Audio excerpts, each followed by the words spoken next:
പട്ടാളം ആണോ അത് പോലീസ് ആണോ കൂടുതൽ പവർഫുൾ? ശക്തൻ ആരാണ്? സാധാരണ നിലയിൽ ആണെങ്കിൽ രാജ്യത്തിനകത്ത് കൂടുതൽ പവർഫുൾ പോലീസാണ്. അതെ, നമുക്ക് തോന്നാം പട്ടാളക്കാരന് കൂടുതൽ ആയുധങ്ങൾ ഇല്ലേ. എന്നാൽ പ്രത്യേക സാഹചര്യങ്ങൾ അല്ലെങ്കിൽ, അതായത് അഫ്സ്പ അത് പ്രയോഗിച്ചിട്ടില്ല, അല്ലെങ്കിൽ മാർഷൽ ലാ പ്രയോഗിച്ചിട്ടില്ല, അല്ലെങ്കിൽ കലാപങ്ങൾ, പ്രകൃതി ദുരന്തങ്ങൾ ഇവയൊന്നും അല്ലെങ്കിൽ തീർച്ചയായും നമ്മുടെ രാജ്യത്തിനകത്ത് പോലീസുകാരനാണ് കൂടുതൽ പവർഫുൾ.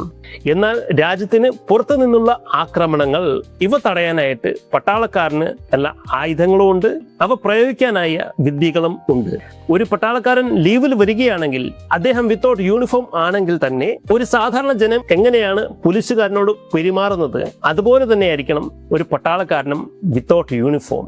എന്നാൽ അതേ പട്ടാളക്കാരനെ ഉപദ്രവിക്കാനോ മറ്റ് എന്തെങ്കിലും ചെയ്യാനോ പോലീസുകാരന് അധികാരമില്ല. ഇനി പട്ടാളക്കാരൻ എന്തെങ്കിലും അവിവേകം പ്രവർത്തിച്ചാൽ അദ്ദേഹത്തെ ആ സ്ഥലത്ത് നിന്ന് ഒഴിപ്പിക്കാനും പട്ടാളക്കാരുടെ ഉദ്യോഗസ്ഥരെ അറിയിക്കാനും അതാണ് നടപടി. ഇനി ഈ പട്ടാളക്കാരൻ യൂണിഫോമിലോ യൂണിഫോമിൽ അല്ലാതെയോ രാജ്യത്തിനകത്ത് എന്തെങ്കിലും ക്രൂരമായ പ്രവൃത്തികളിൽ ഏർപ്പെട്ടാൽ തീർച്ചയായും പോലീസിന് അദ്ദേഹത്തെ പോലീസിന്റെ നിയമങ്ങൾ അനുസരിച്ചും അറസ്റ്റ് ചെയ്യാൻ സാധിക്കും.